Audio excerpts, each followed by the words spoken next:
চল আমার সাথে। না জামাইবাবু, বাবা খুব বকবে। তোকে আমি আমার বাড়ি নিয়ে যাব, চল আয়। ভাই তোর একটু লজ্জা করলো না? ওই রাস্তায় যদি তোকে বাবা বা অন্য কেউ দেখে নিত তাহলে কতটা অসম্মানিত হতে হতো বলতো? সরি দিদি। তোর যদি টাকার দরকার হতো তাহলে তুই আমাকে বলতিস। বাইরের লোকজনকে মিথ্যে বলে কেন টাকা নিয়েছিস? মেঘা, মনোজকে এত কিছু বলার দরকার নেই। ও বেচারা ওর একটা বন্ধু সাহায্য করতে চাইছিল। কি হলো? চল গিয়ে গাড়িতে ওঠ। না জামাইবাবু, প্লিজ জামাইবাবু, আমি যাবো না জামাইবাবু, আমি যেতে পারবো না। চল ওঠ ওঠ ওঠ ওঠ। দেখ, আমার সামনে নাটক করার কোনো প্রয়োজন নেই। তুই সত্যি করে বল, তুই এসব কেন করেছিস। যদি তুই সত্যি কথা বলিস তাহলে তোকে আমি ছেড়ে দেবো। আমি সব বলছি তোমাকে, কিন্তু তুমি প্লিজ বাড়িতে কিছু বলো না। আসলে কলেজের কিছু বাজে বন্ধুদের সাথে মিশেছিলাম আমি, আর তাদের সাথে মিশে আমি খারাপ হয়ে গেছিলাম। আর সেসবের জন্য বাড়ি থেকে যে হাত খরচা দিত সেগুলো আমার কম পড়তো, তাই আমি রাস্তায় সবার কাছে মিথ্যে কথা বলে টাকা চাইতাম। আচ্ছা ঠিক আছে, চল গিয়ে গাড়িতে বস। কিন্তু জামাইবাবু, তুমি তো বলেছিলে আমাকে নিয়ে যাবে না, তাহলে এখন গাড়িতে বসতে বলছো কেন?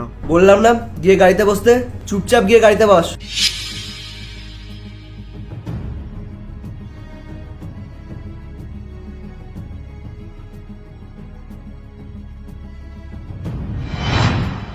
রোহান, তুমি তো আমাকে বলেছিলে যে ও রাস্তায় নেশা করার জন্য ভিক্ষা করছিল, কিন্তু তুমি এখন বলছো যে ও বন্ধুর হেল্প করছিল।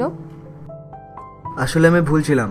ভাই আমাকে বলেছিল ওর একটা বন্ধুর ফিজের জন্য টাকা লাগবে, আর ও বাবার কাছে টাকা চাইলে বাবাও টাকা দেবে না। তাই ওর বন্ধুরা মিলে ঠিক করলো যে রাস্তায় এভাবে লোকেদের থেকে টাকা চাইবে, তাতে ওর বন্ধুটার হেল্প হবে। রোহান, আগে তুমি পুরোটা শুনতে পারতে, তারপর না হয় বলতে। তুমি তো আমার ভাইয়ের মান সম্মানটাই পুরো নষ্ট করে দিচ্ছিলে। ঠিক আছে মেঘা, এখন আর তো কথা শোনাতে হবে না, ভুল হয়ে গেছে আমার। আর এরপর থেকে আমি সব খেয়াল রাখবো। আর ভাই তুই শোন, এরপর থেকে তোর টাকা লাগলে হয় আমার কাছে চাইবি, না হয় তোর জিজুর কাছে চাইবি। লোকের থেকে মিথ্যে বলে তোকে আর টাকা নিতে হবে না। প্লিজ দিদি, তুই বাড়িতে কিছু বলিস না। বাবা জানতে পারলে আমাকে বাড়ি থেকে বার করে দেবে। দেখ, এবার আমি তোকে ক্ষমা করে দিলাম, কিন্তু এরপরে এরকম হলে আমি সোজা কি বাবাকে বলবো। ঠিক আছে, অনেক হয়েছে, এবার সব বন্ধ করো। বাইরে ওয়েদার খুব একটা ভালো না। তুমি যাও ছাদ থেকে জামা কাপড়গুলো তুলে আনো। আর দেখো বেচারার কি অবস্থা, তুমি ওর জন্য 1 কাপ চা বানিয়ে দাও। ঠিক আছে, আমি জামা কাপড় তুলে চা বানিয়ে আনছি। থ্যাংক ইউ জামাইবাবু, তুমি সত্যিই আজ আমাকে বাঁচিয়ে দিলে। Thank you so much. ঠিক আছে, এবার তুই তোর অভ্যাসটাকে চেঞ্জ কর, তাতে তোরই ভালো হবে। আর এরপর যদি এমন ভুল আর করেছিস তাহলে সোজা গিয়ে তোর বাবাকে বলবো, তারপর কোনো একটা গ্যারেজ খুঁজে পার্ট 2 দেখতে সাবস্ক্রাইব করো ভেলকু 78M।